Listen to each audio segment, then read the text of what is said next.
জেনে রাখুন ইংরেজিতে কিছু কটু কথা। nonsense, nonsense. ননসেন্স মানে কাণ্ড জ্ঞানহীন। cheat, cheat. চিট মানে প্রতারণা। savage, savage.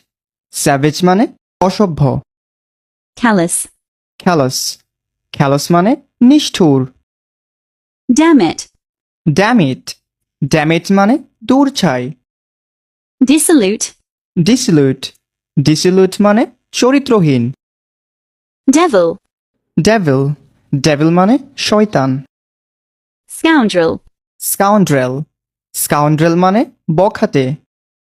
lascivious, লেসিবিয়াস। লেসিবিয়াস মানে লম্পট। black sheep. Black sheep. Black sheep মানে কুলাঙ্গার। এই ভিডিও থেকে নতুন কিছু শিখতে পারলে অবশ্যই একটা লাইক এবং একটা কমেন্ট করবেন। আর আরও এরকম অনেক ইন্টারেস্টিং ভিডিও পেতে ফলো দিয়ে পাশে থাকুন। ধন্যবাদ।